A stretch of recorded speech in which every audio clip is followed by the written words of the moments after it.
Ini adalah perjuangan seorang ibu. Ia adalah janda dari wartawan harian Pos Kota. Jalan masuk ke rumahnya ditutup oleh pembangunan sebuah sekolah. Pemilik sekolah itu adalah juga kerabatnya. Ibu Wiwi dan pemilik sekolah itu sama-sama penerima warisan tanah dari nenek mereka turun ke orang tua mereka, lalu kemudian turun kepada mereka sebagai anak-anaknya. Rasa kekeluargaan menipis ketika di level anak-anak seperti mereka.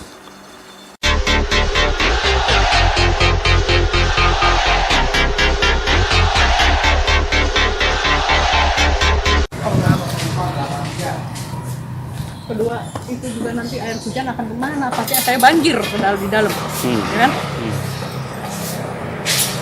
Awal dulu waktu ada ayah ibu masih nenek masih ada, mobil saya masuk bolak-balik, masih itu akses jalannya. Setelah udah nggak ada nenek, orang tua semua, saya diarahkan lewat sana.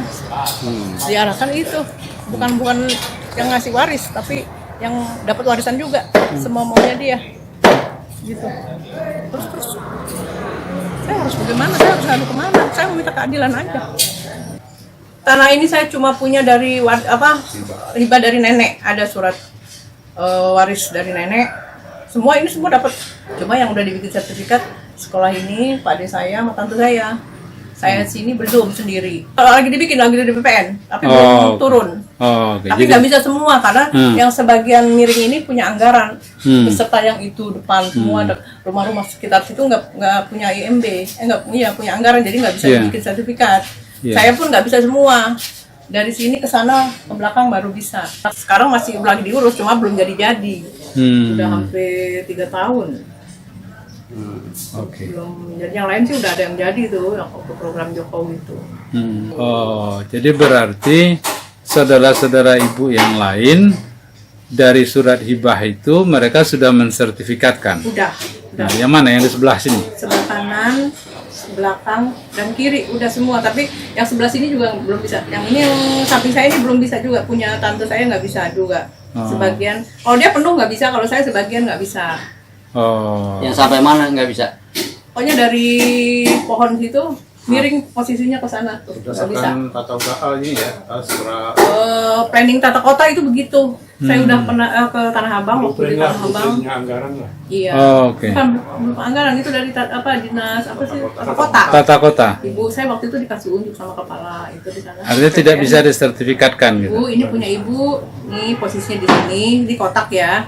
Yang bisa disertifikat sebelah sini, yang di sebelah sini ujung ibu nggak bisa. Ya udah, jadi cuma berapa persen Pak? 75%. Ya udah, nggak apa-apa, silahkan dibikin Pak, 75 ya lumayan di Jakarta. Nenek saya itu anaknya 4. Nenek saya namanya siapa? Nenek Supinah. Punya anak namanya satu Muhammad Izar yang punya sekolah. Bu Desri, ini yang depan sana madep Sudiro. Terus bapak saya Supardi. Nomor keempat itu Supini. Tante saya paling busuk. Itu saya dikasih. Awalnya dibuat rumah saya sebetulnya bude saya. Terus karena dulu saya tinggal di sana masih ada bapak ibu. Bapak saya umur 4 tahun ditinggal bapak. 4 tahun tinggal bapak, ibu nikah lagi. Jadi rumah yang saya sebetulnya di sana ditinggal sama ibu. Bude saya yang tadinya awal tinggal di sini pindah ke depan sampai sekarang tuh. Tapi semuanya duanya udah meninggal. Dulu aman-aman aja, saya waktu bangun ini pun Pak Ade saya yang punya sekolah nggak ada problem. Memang saya jatuh di sini dikasih kalau mau bangun lebih dikasih batu bata, dikasih semen, perlunya apa, tapi saya nggak minta. Nah setelah bapak meninggal, Pak Ade saya meninggal, tinggal ibu. Nah ibu pesen kalau Wiwi masih tinggal di sini tidak akan ditutup. Lain lagi kalau udah dijual ke orang lain harus tutup. Ini kan karena kita keluarga ya, nggak mungkin harus tutup. Nah tapi setelah bapak ibu itu semua udah meninggal, udah pesan-pesannya itu, anaknya mulai ngawur. Siapa nama anaknya? Hari Cahyanto, Eka Saptawati, terus Adistianusa tuh yang masih ini. Nah, setelah semua udah nggak ada, niat dia untuk menembok Wiwi harus lewat samping. Nah, muka saya kan di sana. Kenapa harus tembok gitu? Aturan dia sendiri saya harus sana. Mbah yang ngasih tanah saya itu nggak pernah nyuruh saya lewat sana. Pokoknya dikasih jalan, dipermudah ke sana ke sini, dipermudah. Gitu. Terus setelah yang ini dia mau enak sendiri, dia mau tembok, dia aman dia sendiri, saya harus muter-muter. Nah, dulu aliran air saya dulu ke sana tuh. Aliran saya nggak boleh lewat situ, ditutup di situ. Akhirnya saya bikin saluran air muter ke sana tuh, ke Jalan Sudiro. L. Harusnya kalau ke depan kan gampang. Gitu kan? Nah, akhirnya awalnya memang dulu 2 tahun yang lalu tuh udah mau dipepet juga, cuma saya minta tolonglah dikasih jalan. Akhirnya dikasih tuh semeter tuh awalnya kan. Nah, setelah itu entah bagaimana ceritanya itu ada yang ngadu kata ke kecamatan, dilihat di sini karena nggak ada IMB, segel nih tadi sekolah ini nggak jadi tuh 2 tahun yang lalu, mangkrak gitu ya. Nah, ini baru-baru ini aja setengah bulan yang lalu lah dia tiba-tiba udah punya izin nih. Anak yang nomor berapa itu, Adi, minta izin sama saya, Mbak tolong diikhlaskan ya, ini anak udah saya mau tembok ini rumah katanya. Kan dulu perjanjiannya begitu, saya mau dikasih jalan, kenapa sekarang jadi begitu gitu. Ya memang katanya harus izinnya itu begitu, kalau nggak sesuai sama ruang itu katanya dia nggak dikasih izin gitu alasannya. Nah, awalnya saya oke, tapi adik-adik saya yang lain kan yang di belakang nggak bisa gitu aja kan, saya harus sembuhkan. Akhirnya kemarin 2 hari yang lalu dapat surat dari Pak Lurah untuk mediasi. Ternyata ada yang lapor dia sendiri bahwa katanya saya dilapor, katanya saya menghambat pembangunan. Padahal kan saya yang jadi objek penderita ya. Tapi dia kebetulan akhirnya senang hati saya ke sana ke kelurahan, saya unek-unek saya keluarin semua.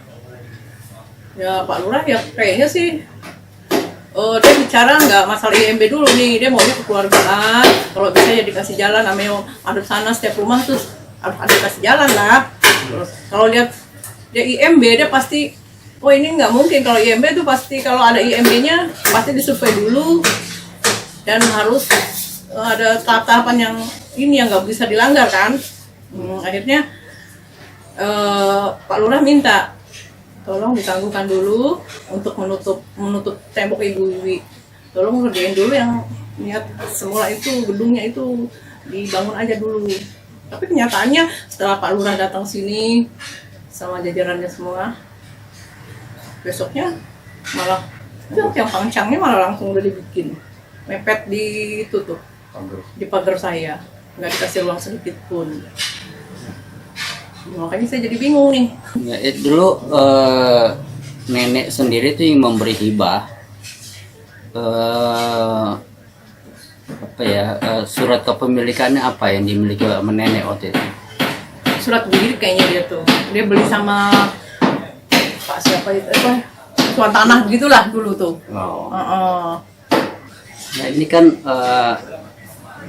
persoalan sekitar sama keluarga ya, keluarga juga ya. Keluarga aja. Nah ketika mereka ini yang saudara mau membangun ini sempat ketemu ngomong apa enggak gitu? Udah bolak-balik mediasi.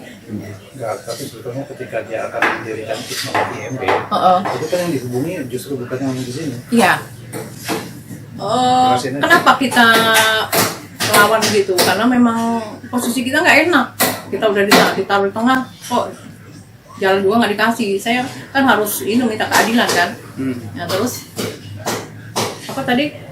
Ya ketika mereka yang membangun ini itu harusnya kan kalau menurut aturan yang benar katanya itu harus minta izin warga sekitar.